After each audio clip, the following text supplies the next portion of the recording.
selamat petang. Berjumpa lagi di channel Cerita Kak Sri. Apa kabar kalian semua? Saya harap kalian semua baik-baik aja di sore hari ini ya. Nah, hari ini kita cerita apa Kak? Sebenarnya saya mau cerita kepada kalian ya.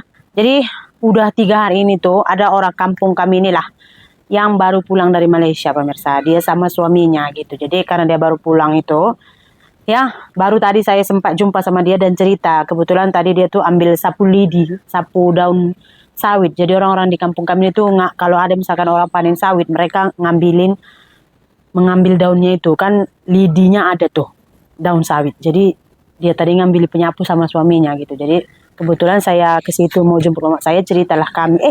Katanya baru pulang dari Malaysia. Banyaklah uang dulu. Saya bilang gitulah ya kan pemirsa.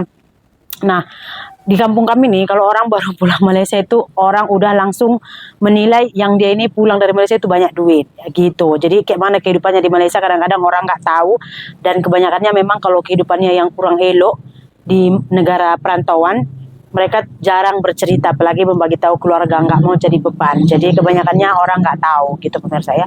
Jadi dia pun nanya kepada saya, oh kamu pun sudah di sini sekarang, nggak di Malaysia lagi katanya. Dengar-dengar kemarin kamu katanya tinggal di Malaysia, kata gitu.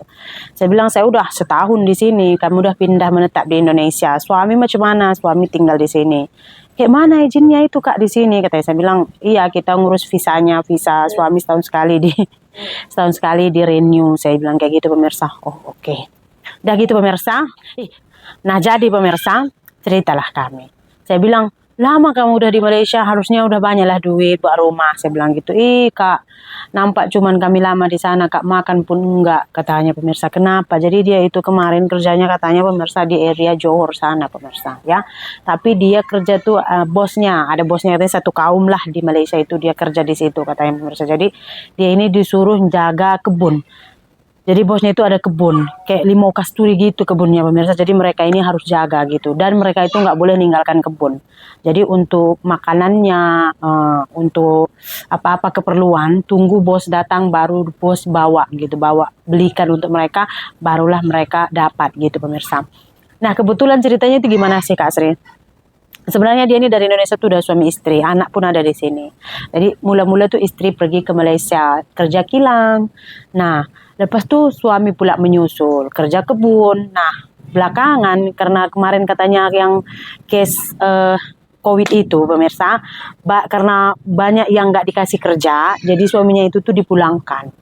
Nah, suaminya itu nggak mau pulang, jadi dia kerjalah sama bos dia yang ini pemirsa, bos dia yang ini tadi. Dia kosong karena udah lari, dia kosong di sana gitu. Paspornya still aktif tapi permit kerjanya udah tak ada. Nah, jadi si bos ini mintalah satu, kalau kau ada stream ya udah sama aja kalian di sini kerja, gajinya kan bisa 2 kali ganda, bisa tinggal sama-sama. Jadi katanya di kebun itu tuh ada gubuknya, layak huni lah katanya gitu, misalnya nggak ada elektriknya. Nah, jadi dibujuk-bujuknya lah supaya istrinya itu tinggal sama-sama dia. Jadi istri ini kaburlah dari kilang, dua-dua lah udah kosongan, bekerjalah dia under bos ini. Katanya sampai 6 bulan oke, masuk bulan ke-7 baru gaji pun kata 3 hari bulan gajian, kadang-kadang udah 20 hari bulan pun belum digaji, tapi las-las digaji ya. Janji pertama gaji satu orang 2.000, lepas itu jadi 1.500, lepas itu 1.000, lepas itu 500, las-las dia udah nggak dibagi gaji lagi. Udah gitu beras habis apa semua, suaminya call kan sama bos ini.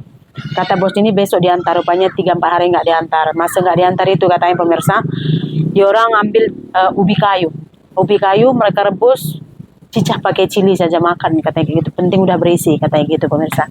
Nah karena udah nggak dibayar gaji, udah gitu makan juga udah susah, jadi mereka ini memutuskan untuk serah diri kemarin yang program yang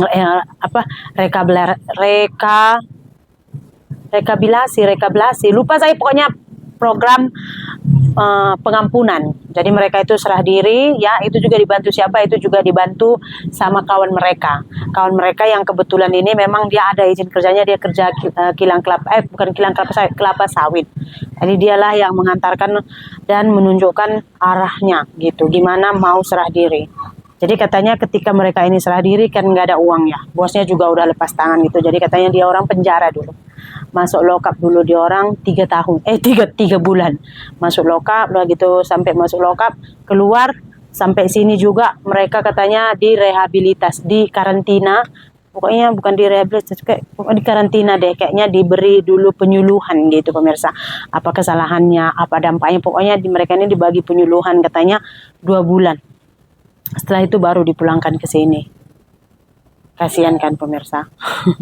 Makanya saya bilang, kalau jarang, bukan semua sih, tapi jarang sekali bos, kalau kita nih kosongan, mereka ada tanggung jawab. Kalau dia baik-baik, dia nggak akan memperkerjakan kamu secara ilegal. Mereka akan mengurus izin tinggal kamu. Cuman saya juga nggak terlampau banyak menyalahkan dia. Cuman saya bilang, kesalahan tuh kenapa kamu keluar dari kilang, udah tahu kamu suami kosongan, kamu ikutkan pula dia. Kalau tadi kamu ada dokumen suami kosongan, apa-apa masalah, kamu masih boleh lagi bayar antar dia pulang. Saya bilang, ini kamu pun ikut. Yakin salahku. Kerja kilang kami hari itu selalu shutdown. Katanya shutdown karena corona kemarin shutdown. Kadang-kadang katanya sebulan hanya 5 kali 6 kali saja kerja. Basic cuman dapat, uang makan cuman katanya. Jadi karena katanya gaji 2.000, aku pikirlah besar gajinya, jadi tinggalkan katanya kayak gitu pemirsa. Tergiur, biasalah. Tapi kasihan juga sih sama dia. Cuman saya tanya sama dia, di lokal itu macam mana? Enggak macam mana katanya, dikasih makan, minum ya. Cuman tahun dulu kalau di penjara mana ada enak katanya kayak gitu. Ada di rotan, saya bilang nggak ada. Katanya rame, kalau rame. Kupikir kami lah, cuma nanti sama suamiku kupikir nanti rame kami dalam. Katanya berapa orang? 60 orang lebih. Orang Indonesia semua, saya bilang iya. Banyak macam-macam juga. Sebelah sana ada juga lebih 40 orang Bangladesh. Iya, ya. Banyak sih itu macam-macamnya katanya itu. Tapi sedih juga saya, dia ini kayak korban penipuan pun ada ya kan.